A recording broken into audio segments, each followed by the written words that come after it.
आपके पिताजी ने जो सामंतवाद के खिलाफ आवाज उठाई थी, तो बुंदेलखंड से सामंतवाद, विशेष तौर से बांदा और चित्रकूट से सामंतवाद कितना खत्म हुआ?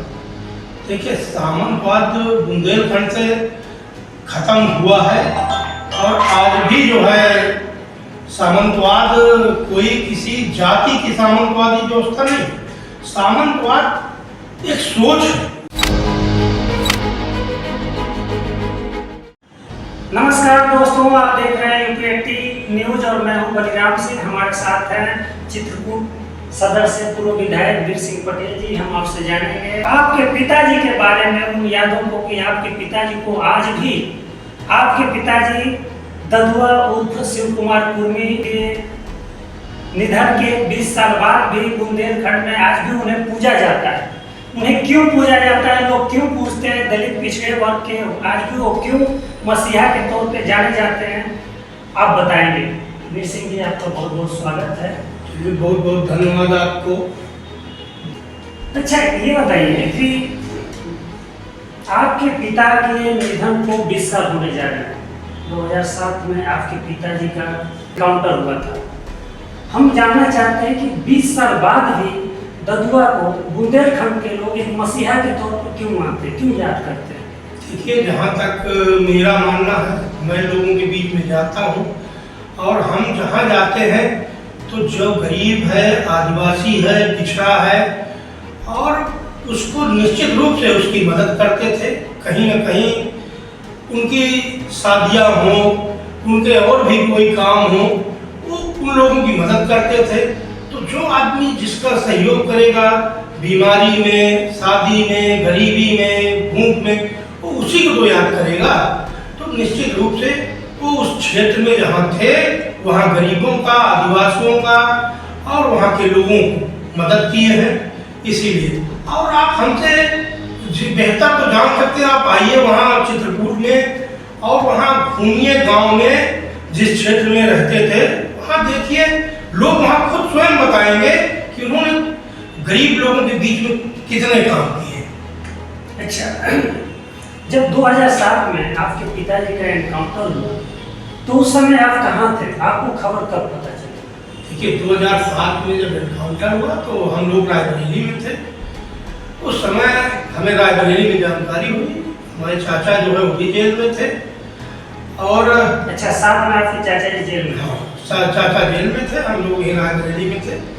रायबरेली से हमको जानकारी हुई तो जब एनकाउंटर हुआ तो हम लोग वहाँ गए और जाने के बाद वहाँ लोग जब जनसैलाब उमड़ा, लोगों की आस्था थी, लोगों का जनसैलाब था और वहाँ अंतिम संस्कार हुए। हिंदू रीतिवाद से जो अंतिम संस्कार होते हैं अंतिम संस्कार किए। आपके पिताजी का बुंदेलखंड के राजनीतिज्ञों पर भी बड़ा एहसान रहा।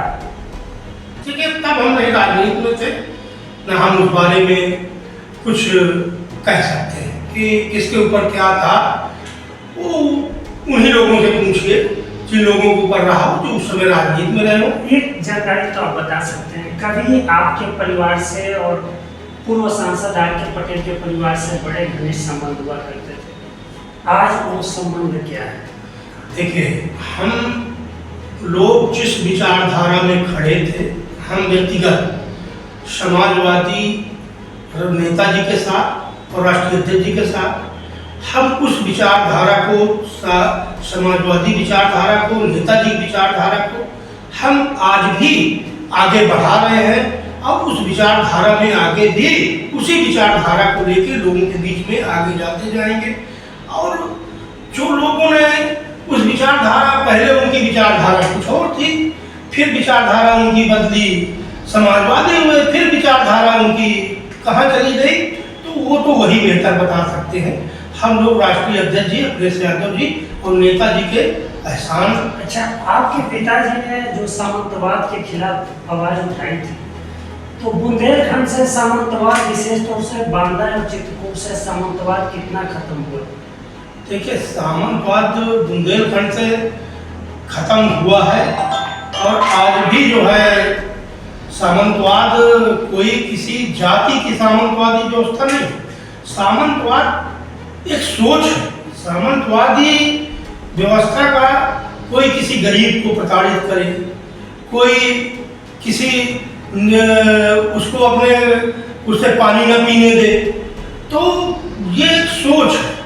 उसमें सामंतवादी सोच में कोई भी हो सकता है। कितना बदलाव आया है उस सोच में? देखिए, सामंतवादी सोच अब नहीं रही है और वो सोच लगभग वहाँ से खत्म हो गई। कुछ जगहों पे होगी तो वो भी समाप्त हो गई। अच्छा, उत्तर प्रदेश के 8 जिले ऐसे हैं जो सबसे पिछड़े माने जाते हैं।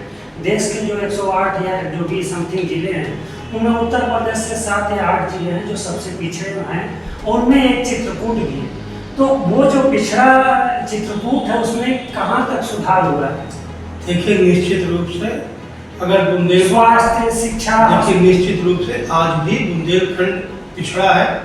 बुंदेलखंड में चित्रकूट और चित्रकूट में मानिकपुर विधानसभा, वो हमारा मानना है कि जो है निश्चित रूप से पीछे है। वहाँ स्वास्थ्य की सुविधाएं नहीं है और वहाँ शिक्षा की भी व्यवस्थाएं नहीं है। मगर इधर जब समाजवादी पार्टी की सरकार थी तो मानिकपुर में डिग्री कॉलेज और कई स्वास्थ्य की व्यवस्थाओं का किया गया है।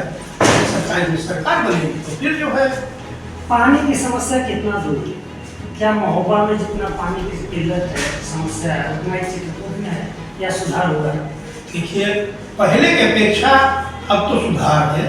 मानिकपुर में देखिए, जो पाठादल का योजना पहले चली उससे काफ़ी होता। अभी जो सरकारों ने काफ़ी प्रयास किया है, हर सरकारों ने, कि पानी की पेयजल की समस्या खत्म हो। लगभग कुछ गांव ऐसे हैं कुछ क्षेत्र में जहां पानी नहीं है और वहां सरकार और जो समाज सेवी लोग हैं सब लोग मिलके आवाज उठा रहे हैं और निश्चित रूप से वहाँ जो बुंदेलखंड में मानिकपुर के पाठा में पानी पीने की जो है उसको निश्चित रूप से दूर करने का प्रयास किया जा रहा है। तो ये थे दोस्तों वीर सिंह पटेल जी, आप हमारे साथ आए, आपका बहुत बहुत